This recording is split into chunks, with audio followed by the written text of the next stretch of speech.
안녕하십니까. 한배국제결혼 전문업체 두물머리 조성홍입니다. 오늘 주제는 연애 한번 못해본 모쏠인데 국제결혼 가능할까요?를 가지고 이야기해 보도록 하겠습니다. 결론부터 말하자면 모쏠이어도 국제결혼은 가능합니다.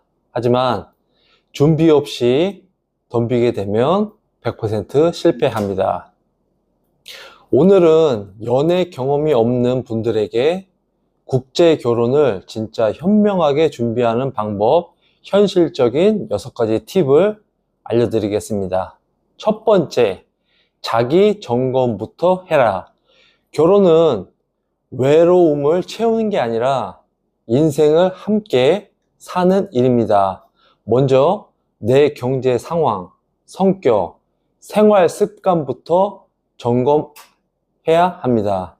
예를 들어 월 수입, 부모님과의 관계, 결혼 후 거주 계획, 이걸 솔직하게 말할 줄 알아야 신뢰가 생깁니다.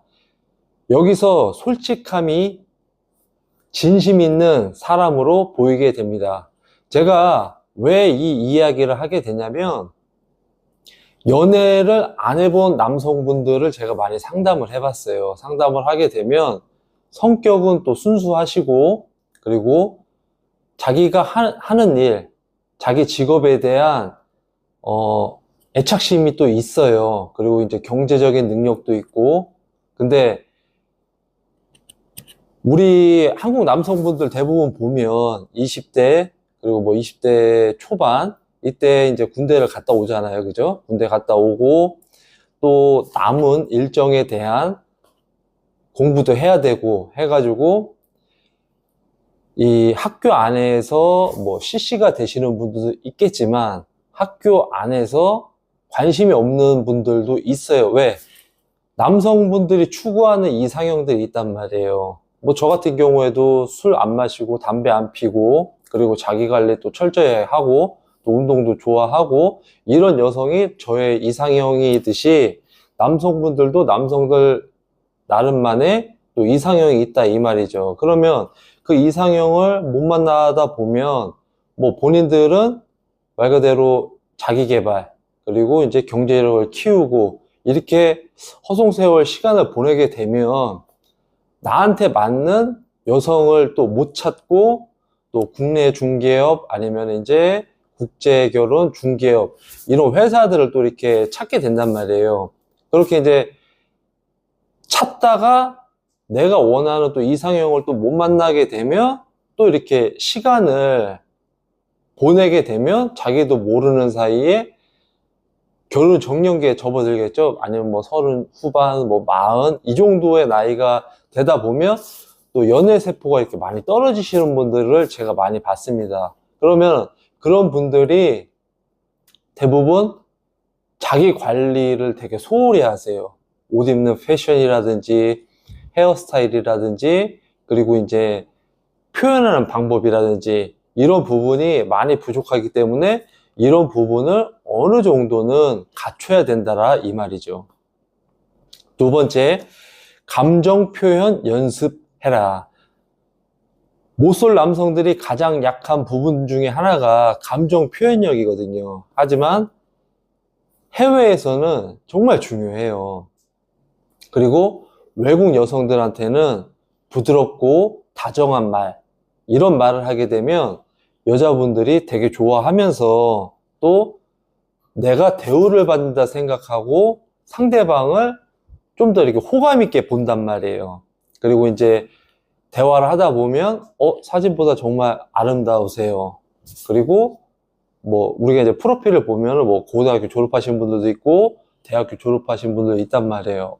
정말 지적이세요. 머리가 참 좋으세요. 이렇게 칭찬을 하게 되면 상대방도 이 긴장감이 또 이렇게 스르르 또 이렇게 풀리고 또 상대방을 바라보는 시선이 다르단 말이에요. 경계를 했던 것도 또 이렇게 잘 풀리고 그렇기 때문에 이 표현을 함에 있어서 인색하실 필요가 없어요. 세 번째, 문화 차이를 이해하기. 문화 차이를 무시하게 되면 바로 오해가 생길 수가 있어요. 예를 들어 이제 베트남 같은 경우에는 가족 중심 문화라 이 말이죠. 그래서 가족 간의 이 가족애가 되게 견고하고 좋아요. 한국 같은 경우에는 여러분들도 한국 생활을 하셔서 알겠잖아요. 그죠? 부모님과 자녀 간의 관계가 좋은 집안도 있지만 좋지 않은 집안은 뭐 일 끝나면 끝났어 하고서 자기 방 들어가기 바쁘고 어디 이렇게 모여서 뭐 밥이라도 먹자 하면은 바빠 해가지고서는 서로 간에 시간 보내는 게 같이 안 보내는 거를 당연히 생각을 하겠지만 베트남 같은 경우에는 우리 저녁에 같이 밥 먹자 하면은 정말 대가족이 모여서 왁자지껄 떠들면서 술 한잔 하면서 밥을 먹는 문화라 이 말이죠. 그리고 장인 장모님한테 대하는 이 태도를 되게 중요시 생각을 해요. 저도 제가 국제 결혼을 진행을 하고 상담을 하고 그리고 이제 뭐 맞선을 봐서 매칭이 잘 됐을 때 항상 신랑분들한테 하는 얘기가 신부한테 잘하는 것도 중요하지만 신부 부모님 그리고 신부의 언니나 오빠 동생들한테도 항상 예의 있게 그리고 이제 친근하게 다가가서 표현을 자주 하시고 인사도 자주 하라고 제가 이런 얘기를 합니다. 그리고 고집 부리는 남성들이 대부분 많아요. 내가 왜 이렇게 해야 되지? 내가 왜 여기까지 와서 내 성격을 내려놔야 되지? 뭐 이렇게 좀 이렇게 반대로 생각하시는 분이 있는데 반대로 생각하게 되면은 정말 이 상대방과의 매칭이 쉽지가 않아요. 그렇기 때문에 우리는 우리 기준보다 상대방 기준에 어느 정도는 맞춰줄 필요가 있다. 그리고 이제 네 번째, 언어 한마디라도 배우기. 우리가 이제 사랑해요를 베트남 말로 하게 되면 아잉 이유엠, 나는 당신을 사랑합니다. 아잉이라는 건 말 그대로 이제 오빠, 형, 이 뜻을 말해요. 그럼 대부분 보면은 신부들이 나이가 어리잖아요. 그러면은 이 아잉유엠도 내가 상대방과 어느 정도 이렇게 신뢰가 쌓였을 때 그때 이렇게 표현을 하는 건데 이런 말을 하나씩 배우면 좋다라는 거죠. 그리고 이제 가벼운 인사말 짜오엠 짜오엠은 말 그대로 동생한테 인사를 하는 거죠. 그리고 이제 뭐 상대 여성이 나한테 뭐 음료수를 사준다든지 아니면은 시내를 구경을 시켜준다든지 하게 됐을 때 그냥 간단하게 표현 짜오엠 그리고 까몬엠 이렇게 인사도 하고 고맙다 표현하고 그리고 이제 뭐 보고 싶다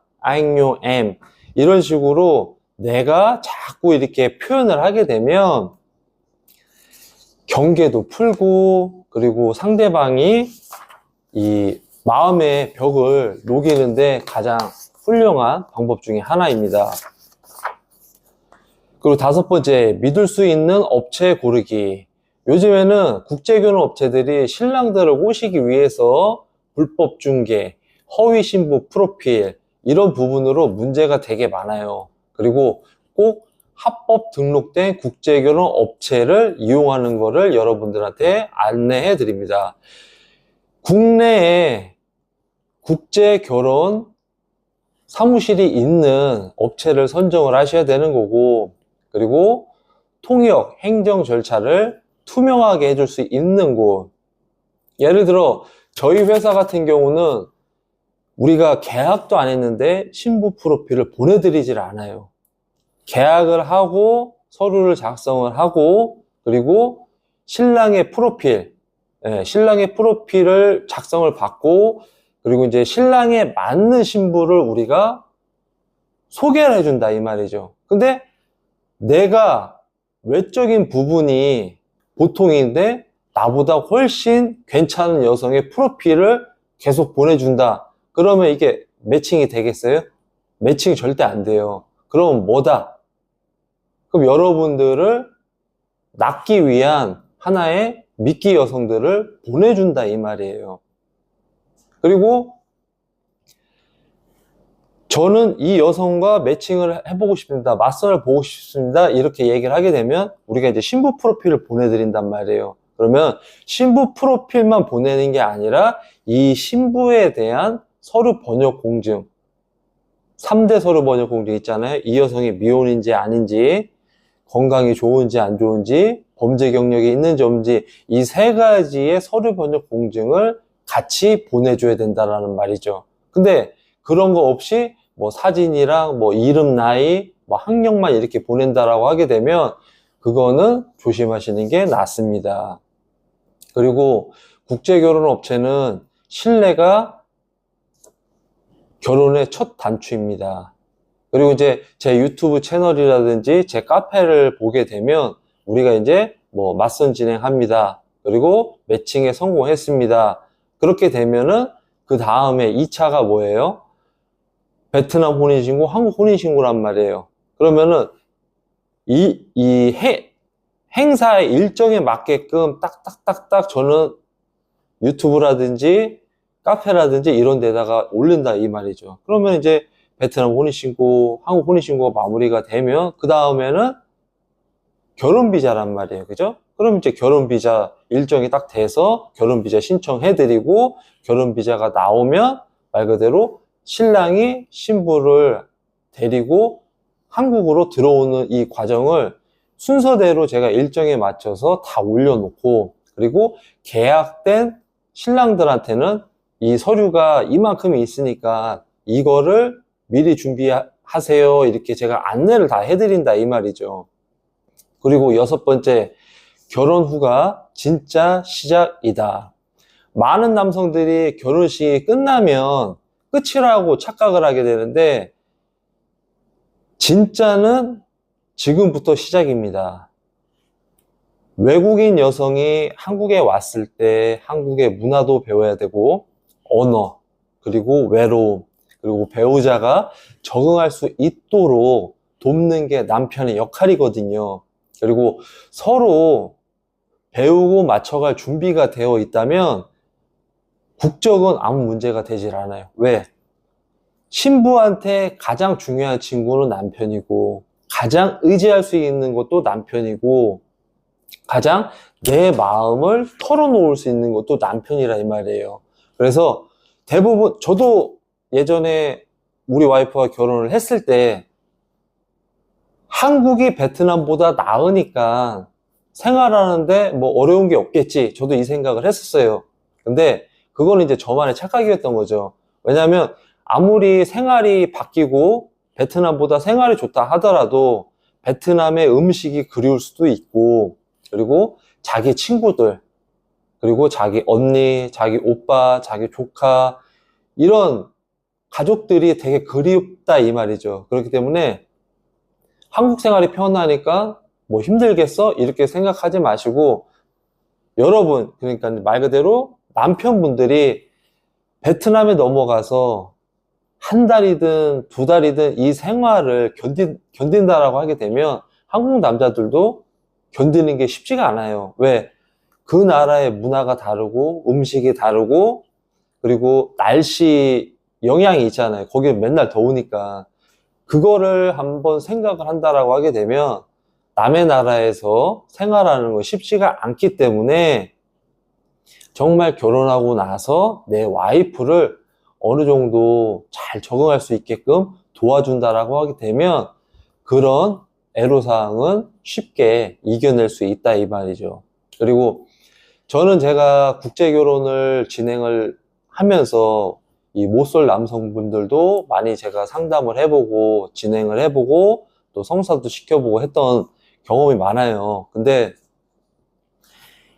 연애를 못 해봤던 거지 연습을 해보고 그리고 자꾸 만나보고 대화해보고 겪어보면 자기도 어느 정도 자신감이 확 붙게 된단 말이죠. 그리고 내가 뭐 외적인 부분이 뛰어나서 뭐 표현력을 잘해서 그게 중요한 게 아니에요. 내 진심이 상대방한테 전달이 되면 그것만큼 좋은 게 없습니다. 그리고 진심으로 상대방의 문화를 배우고 상대방을 존중해주면 그게 최고의 매력이에요. 아시겠죠? 또 이렇게 제 영상을 끝까지 시청을 해주셔서 진심으로 감사합니다. 구독, 좋아요는 더 나은 영상을 제작하는 데 큰 힘이 됩니다. 다음에 또 뵙도록 하겠습니다. 감사합니다.